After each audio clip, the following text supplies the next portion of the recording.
بسم اللہ الرحمن الرحیم۔ حضرت کلبی رضی اللہ عنہ فرماتے ہیں کہ مجھے حضور صلی اللہ علیہ وسلم نے خط دے کر کیسر کے پاس بھیجا۔ میں نے کیسر کے پاس پہنچ کر اسے حضور کا خط دیا۔ اس کے پاس اس کا بھتیجا بیٹھا ہوا تھا جس کا رنگ سرخ اور آنکھیں نیلی اور بال بالکل سیدھے تھے۔ جب اس نے حضور صلی اللہ علیہ وسلم کا خط پڑھا تو اس میں یہ مضمون تھا: محمد رسول اللہ صلی اللہ علیہ وسلم کی جانب سے روم والے ہرقل کے نام۔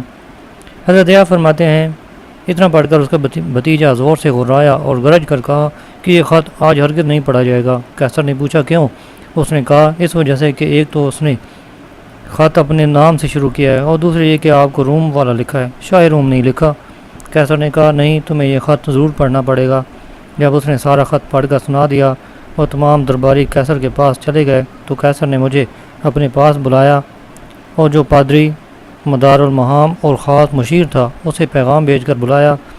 لوگوں نے بھی اس پادری کو ساری باتیں بتائیں اور کیسر نے بھی بتائیں اور اسے حضور صلی اللہ علیہ وسلم کا خط پڑھنے کے لیے دیا۔ تو اس پادری نے کیسر سے کہا یہ تو وہی شخص ہیں جن کا ہم انتظار کر رہے ہیں اور جن کی ہم کو حضرت عیسیٰ علیہ السلام نے بشارت دی تھی۔ کیسر نے پادری سے کہا میرے بارے میں آپ کا کیا حکم ہے؟ پادری نے جواب دیا میں تو ان کی تصدیق کروں گا اور ان کا اتباع کروں گا۔ کیسر نے اس سے کہا کہ اگر میں ایسا کروں تو میری بادشاہت چلی جائے گی۔ اس کے بعد ہم کیسر کے پاس سے باہر نکل آئے۔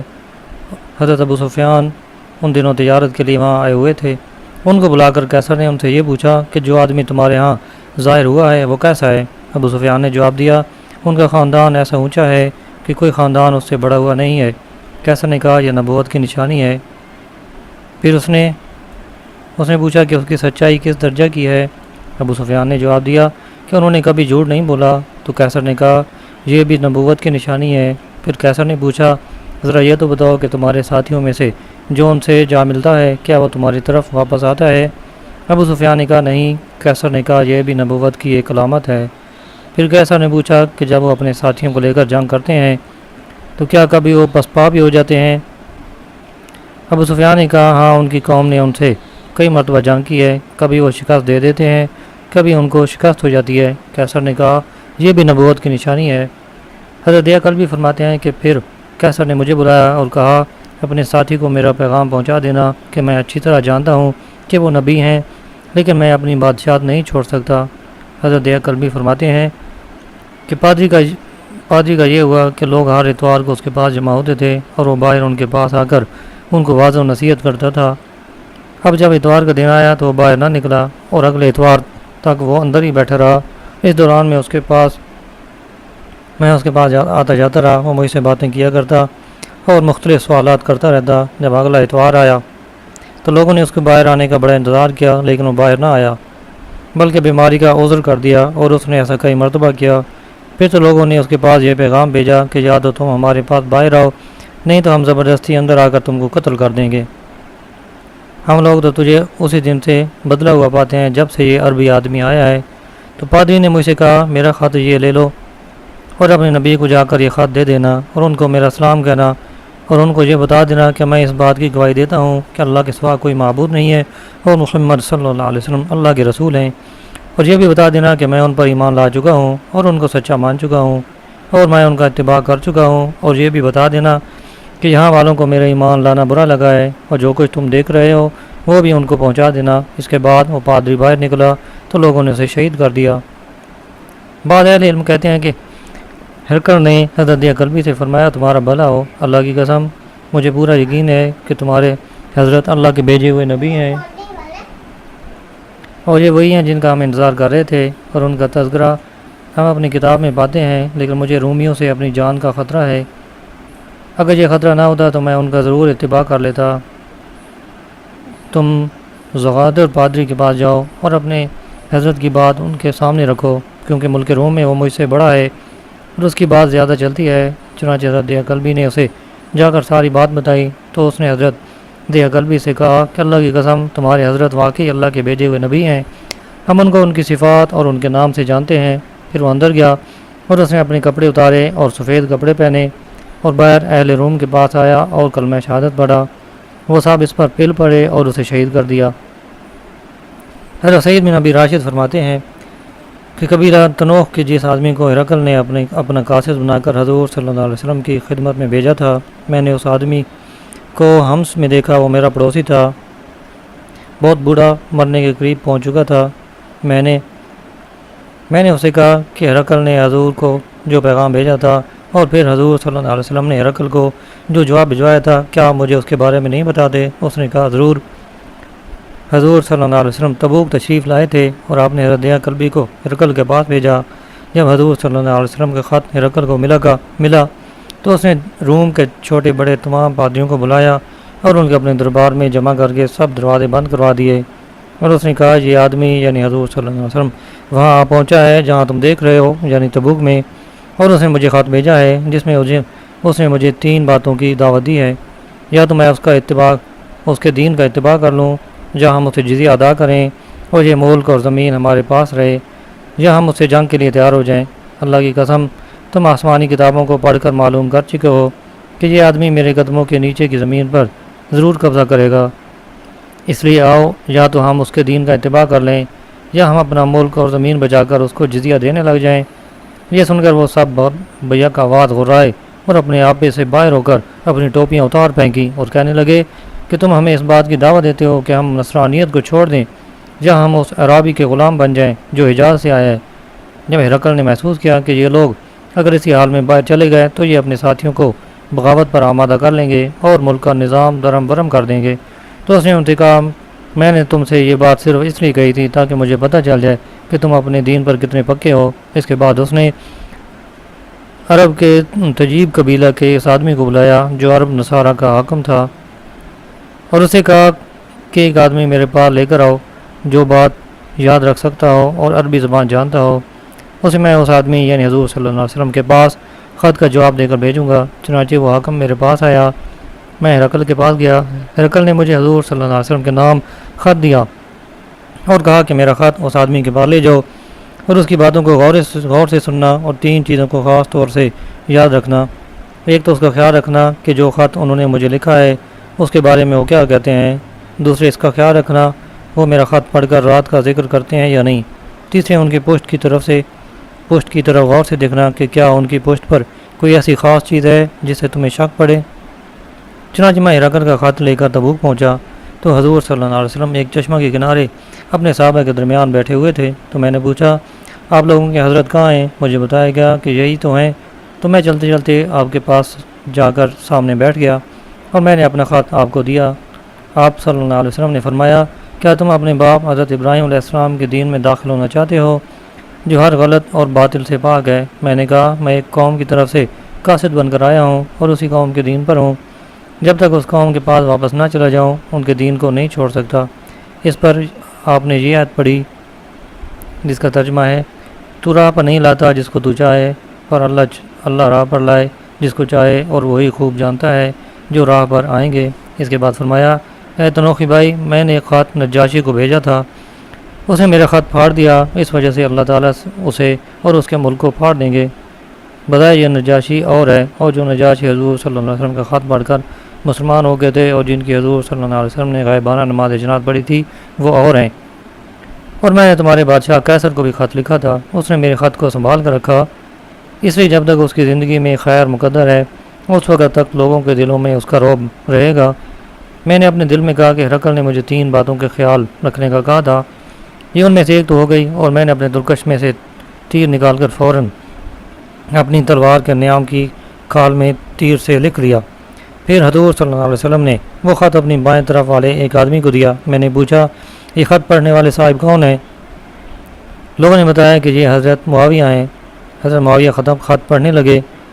ہرقل کے اس خط میں یہ مضمون تھا کہ آپ مجھے ایسی جنت کی دعوت دے رہے ہیں جس کی چوڑائی آسمانوں اور زمین کے برابر ہے اور جو متقیوں کے لیے تیار کی گئی ہے۔ جب آسمانوں اور زمین کے برابر جنت ہو گئی تو دوزخ کہاں ہوگی؟ تو آپ نے فرمایا سبحان اللہ، جب دن آ جاتا ہے تو رات کہاں چلی جاتی ہے؟ میں نے اپنے ترکش میں سے تیر نکال کر اپنی تلوار کے نیام پر اس بات کو لکھ لیا۔ جب آپ میرے خط کو سن چکے تو آپ نے مجھ سے فرمایا تم میرے پاس قاصد بن کر آئے ہو، تمہارا ہم پر حق ہے، اگر ہمارے پاس تحفہ کے طور پر دینے کے لیے کوئی چیز ہوئی تو ہم تمہیں ضرور دیں گے، کیونکہ اس وقت ہم سفر میں ہیں اور زاد راہ بالکل ختم ہو چکا ہے۔ لوگوں میں سے ایک آدمی نے بلند آواز سے کہا کہ میں اس کو تحفہ دیتا ہوں۔ چنانچہ اس نے اپنا سامان کھولا اور ایک سفوریا یعنی اردن کے شہر سفورہ کا بنا ہوا جوڑا لا کر اس نے میری گود میں رکھ دیا۔ میں نے پوچھا یہ جوڑا دینے والے صاحب کون ہیں؟ مجھے بتایا گیا کہ یہ حضرت عثمان ہیں۔ پھر حضور صلی اللہ علیہ وسلم نے فرمایا اس قاصد کو کون اپنا مہمان بنائے گا؟ ایک نوجوان انصاری نے کہا میں بناؤں گا۔ وہ انصاری کھڑے ہوئے تو میں بھی ان کے ساتھ کھڑا ہو گیا۔ جب میں آپ کی مجلس سے باہر چلا گیا تو آپ نے مجھے آواز دی اے تنوخی بھائی، تو میں واپس آیا اور آپ کے سامنے پہلے جہاں بیٹھا ہوا تھا وہاں آ کر کھڑا ہو گیا۔ آپ نے اپنی پوشت مبارک سے چادر اتاری اور فرمایا جو کام تم کو کہا گیا تھا وہ کام تم ادھر آ کر کر لو، یعنی مہر نبوت دیکھ لو۔ میں گھوم کر حضور صلی اللہ علیہ وسلم کی پوشت کی طرف گیا۔ مجھے کندھے کی نرم ہڈی پر مہر نبوت نظر آئی جو کبوتر کے انڈے کے برابر تھی۔ حضرت ابن عباس رضی اللہ عنہ فرماتے ہیں کہ حضرت ابو سفیان نے ان سے یہ بیان کیا کہ جس زمانے میں حضور صلی اللہ علیہ وسلم ابو سفیان اور کفار قریش سے صلح کر رکھی تھی، اس زمانے میں حضرت ابو سفیان قریش کے ایک تجارتی قافلہ کے ساتھ ملک شام گئے ہوئے تھے اور وہاں وہ لوگ ایلیا شہر میں ٹھہرے ہوئے تھے۔ ہرقل کے پاس گئے، اس نے ان سب کو اپنے دربار میں بٹھایا اور وہاں روم کے بڑے بڑے سردار بھی تھے، ان کو بھی جمع کیا اور ایک ترجمان کو بلا کر کہا کہ جس آدمی نے نبوت کا دعویٰ کیا ہے تم میں سے کون نسب میں اس کے سب سے زیادہ قریب ہے؟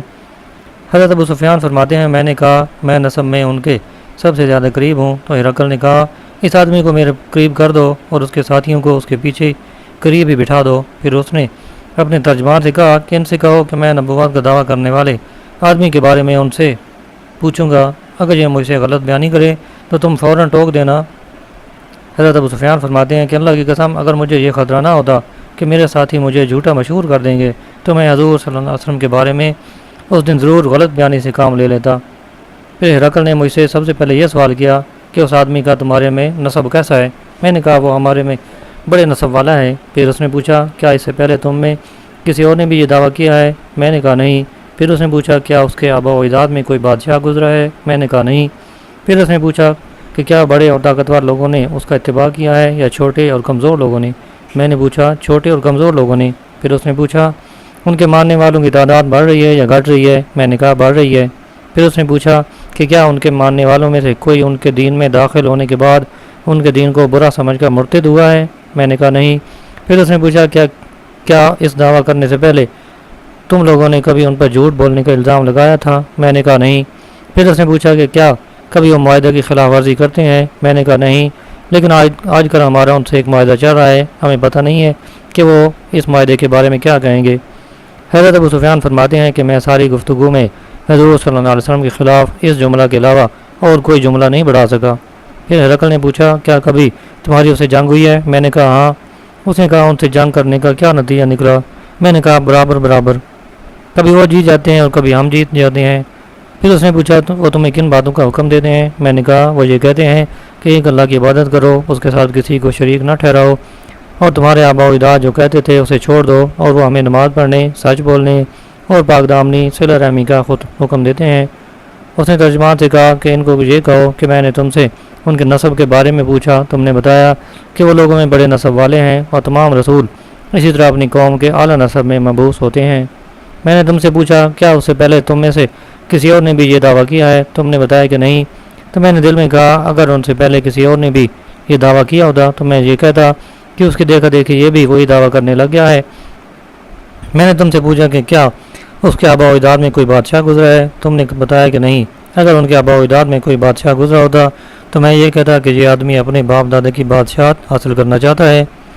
اور میں نے تم سے پوچھا کہ کیا اس دعویٰ کرنے سے پہلے تم لوگوں نے ان پر جھوٹ بولنے کا الزام لگایا تھا؟ تم نے کہا نہیں۔ میں اسے یہ سمجھا کہ یہ نہیں ہو سکتا کہ ایک آدمی انسانوں کے معاملے میں تو جھوٹ بولنا گوارا نہ کرے اور اللہ کے معاملہ میں جھوٹ بول دے۔ اور میں نے تم سے پوچھا کہ کیا بڑے طاقتور لوگوں نے اس کا اتباع کیا ہے؟ اور یہی لوگ شروع میں رسولوں کے ماننے والے ہوتے ہیں۔ اور میں نے تم سے پوچھا کہ ان کے ماننے والوں کی تعداد بڑھ رہی ہے یا گھٹ رہی ہے؟ تم نے بتایا کہ بڑھ رہی ہے اور ایمان کی شان یہی ہے یہاں تک کہ پورا ہو۔ اور میں نے تم سے پوچھا کہ ان کے ماننے والوں میں سے کوئی ان کے دین میں داخل ہونے کے بعد ان کے دین کو برا سمجھ کر مرتد ہوا ہے؟ تو تم نے بتایا کہ نہیں، ایمان کے علاوہ جب دلوں میں رچ جاتی ہے تو ایسے ہوا کرتا ہے۔ میں نے تم سے پوچھا کہ کیا کبھی وہ معاہدہ کی خلاف ورزی کرتے ہیں؟ تم نے بتایا کہ نہیں، اور اسی طرح رسول معاہدہ کی خلاف ورزی نہیں کیا کرتے۔ میں نے تم سے پوچھا کہ وہ تمہیں کن باتوں کا حکم دیتے ہیں، تو تم نے بتایا کہ وہ تمہیں اس بات کا حکم دیتے ہیں کہ تم اللہ کی عبادت کرو، اس کے ساتھ کسی چیز کو شریک نہ ٹھہراؤ، اور وہ تمہیں بتوں کی عبادت سے روکتے ہیں، اور تمہیں سچ بولنے اور نماز پڑھنے اور پاک دامنی کا حکم دیتے ہیں۔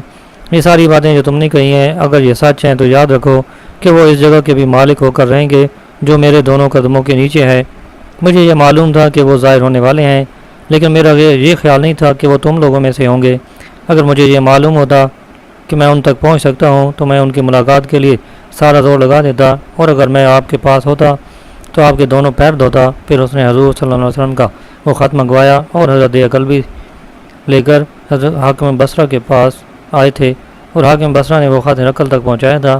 اس خط میں یہ مضمون تھا: بسم اللہ الرحمن الرحیم، اللہ کے رسول محمد بن عبداللہ صلی اللہ علیہ وسلم کی طرف سے ہرقل کے نام جو روم کا بڑا ہے اس پر سلامتی ہو، جس نے ہدایت کو اختیار کیا۔ اما بعد، میں تم کو اسلام کی دعوت دیتا ہوں، مسلمان ہو جاؤ، سلامتی پالو گے اور اللہ تعالیٰ تم کو دگنا اجر عطا فرمائیں گے، اور اگر تم نے اسلام سے منہ پھیرا تو تمہاری رعایت کا گناہ بھی تم پر ہوگا۔ اور اے اہل کتاب، آؤ اس کلمہ کی طرف جو ہمارے اور تمہارے درمیان برابر ہے، اور وہ یہ ہے کہ ہم صرف اللہ کی عبادت کریں اور اس کے ساتھ کسی کو شریک نہ کریں، اور ہم اللہ کے علاوہ ایک دوسرے کو خدا نہ بنائیں۔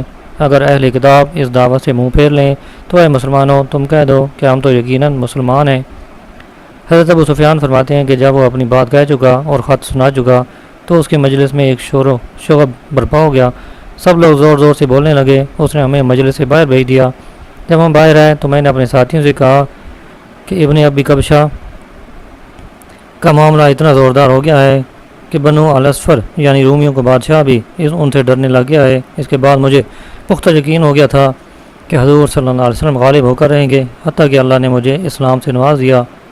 زہری کہتے ہیں کہ ابن ناطور ایلیا کا حاکم اور ہرقل جب ایلیل یعنی بیت المقدس آیا ہوا تھا تو ایک دن صبح کے وقت بڑا پریشان اور کبیدہ خاطر تھا، تو اسے اس کے ایک بڑے پادری نے کہا آپ کی طبیعت ٹھیک معلوم نہیں ہو رہی۔ ابن ناطور کا بیان ہے کہ ہرقل نجومی تھا اور ستاروں کا حساب جانتا تھا۔ پادری کے پوچھے پر اس نے یہ بتایا کہ ستاروں میں غور کرنے سے مجھے پتہ چلا ہے کہ ختنہ کرنے والے بادشاہ کا دنیا میں ظہور ہو چکا ہے۔ تم یہ بتاؤ کہ لوگوں میں سے کس قوم میں ختنہ کا رواج ہے؟ انہوں نے کہا کہ صرف یہودی ختنہ کرتے ہیں، اور یہودیوں کی طرف سے آپ کو پریشان ہونے کی ضرورت نہیں ہے۔ اپنے ملک کے تمام شہروں میں یہ حکم نامہ بھیج دیں کہ وہاں جتنے یہودی ہیں وہ سب قتل کر دیے جائیں۔